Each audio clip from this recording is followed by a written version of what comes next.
Hello friends, कैसे हैं आप लोग देख रहे हैं इजी फिजिक्स मेडिकल के दीवाने में। आज एक स्टूडेंट का रिक्वायरमेंट था कि ये क्वेश्चन सर बता दीजिए, तो मैं कोशिश कर रहा हूँ इसको समझाने का। देखिए कि कह रहा है कि दो बिंदु आवेश यानी 2 पॉइंट चार्ज जिनके मान क्रमशः इतना और इतना है, यानी 2 पॉइंट चार्ज है, दो बिंदु आवेश है, कितना है 0.25 है, यानी निगेटिव में है। और दूसरा क्या है कि 1 माइक्रोकूलम है, ठीक है। तो 2 पॉइंट चार्ज है जो कहाँ है, एयर में है, और कितना दूरी पर रखा हुआ है, तो 0.4 मीटर की दूरी पर रखा हुआ है, ठीक है। 2 पॉइंट चार्ज है जो इतना दूरी पर रखा हुआ है। तो हमको बताना क्या है कि बताइए कि इन आवेशों को मिलाने वाली रेखा के किस बिंदु पर एक तीसरा आवेश रखा जाए कि उस पर कोई बल न लगे। तो देखिए दोस्तों, कह रहा है कि इस पर तीसरा चार्ज इस दोनों चार्ज को मिलाने वाला लाइन पर कहां रखे कि इस पर कोई बल न लगे। अब जरा सोचिए कि बल क्यों न लगेगा, जब equal and opposite force her charge पर रहेगा तब हम समझेंगे कि कोई बल न लगेगा। अब जरा देखिए, तो अगर इसके बीच में कहीं पर रखें या कहीं पर इस बीच में रखेंगे तो क्या होगा। सपोज अगर इस बीच में कहीं रखते हैं तो सोचिए कि पहला चार्ज के लिए क्या बल होगा इस पर। देखिए तो फोर्स क्या होगा, ये माइनस है, ये प्लस है, ये माइनस है, ये प्लस है, तो इस पर क्या होगा, अट्रैक्टिव फोर्स होगा। ये प्लस है, ये भी प्लस है, तो क्या होगा, रिपल्सिव फोर्स होगा। तो क्या होगा, दोनों एक ही तरफ होगा। तो ये क्या, यह बैलेंस में रहेगा, नहीं रहेगा। तो पक्का इस लाइन पर या तो इस चार्ज के इधर रहेगा, नहीं तो इस चार्ज के इधर रहेगा। अब जरा देखते हैं कि बीच में तो नहीं रह सकता है, बीच में नहीं रह सकता है, तो क्या होगा भाई, इसके इधर ही होगा, नहीं तो इसके इधर ही होगा। अब देखते हैं कि मान लेते हैं छोटा वाला चार्ज है, क्या है, छोटा वाला चार्ज है, इससे कितना दूरी पर है, x दूरी पर है। मान लेते हैं तीसरा चार्ज यहां पर रख दिए, ठीक है, x दूरी पर। अब जरा देखते हैं इसके चलते क्या, ये माइनस है, ये प्लस है, तो क्या हो जाएगा, माइनस प्लस, इसमें क्या होगा, अट्रैक्टिव फोर्स लगेगा।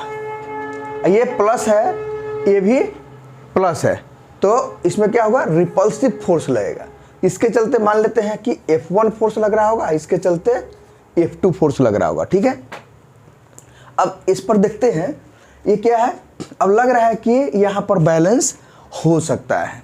अब इसके इधर देखिए, तो मान लेते हैं यहां पर अगर थर्ड चार्ज को रखेंगे तो इसके चलते क्या होगा, प्लस प्लस में रिपल्सिव फोर्स हो जाएगा, इसके चलते अट्रैक्टिव फोर्स हो जाएगा। तो यहां भी बैलेंस रह सकता है, यहां भी रह सकता है, लेकिन बीच में बैलेंस नहीं रहेगा। देख लिए कि क्यों नहीं रहेगा।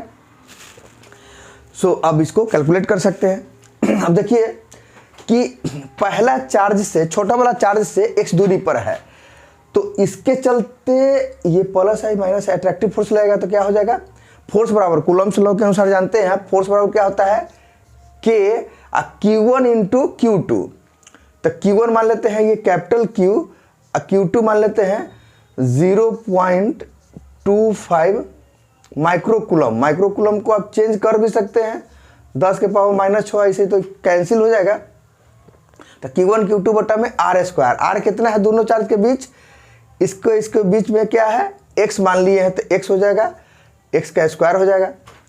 अब इस चार्ज की वजह से इस पर कितना फोर्स लगेगा, तो कूलम्ब लॉ के अनुसार जानते हैं कि Q1 Q2, तो पहला Q हो गया, Q चार्ज हो गया, दूसरा चार्ज क्या आ गया, 1 माइक्रोकूलम, तो 1 इंटू 10 के पावर -6 कह सकते हैं। और दूरी कितना हो जाएगा, देखिए distance x plus 0.4, x plus 0.4 हो गया।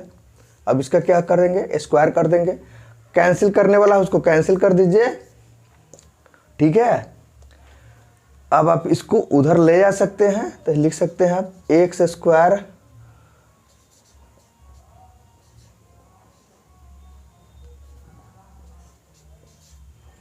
इसका भी स्क्वायर है, इसका भी स्क्वायर है, तो हम इकट्ठे एक बार स्क्वायर कर सकते हैं इजी कैलकुलेशन के लिए। अब हम क्या करेंगे, 0.25 है, 0.25 इसको हम पॉइंट हटा कर नीचे हम डबल जीरो कर सकते हैं, तो इसको काट दीजिए, 25 चौका 100। अब क्या आ जाएगा, x बट्टा में x प्लस 0.40 बराबर, स्क्वायर हटाएंगे तो इधर क्या आ जाएगा, अंडर रूट आ जाएगा।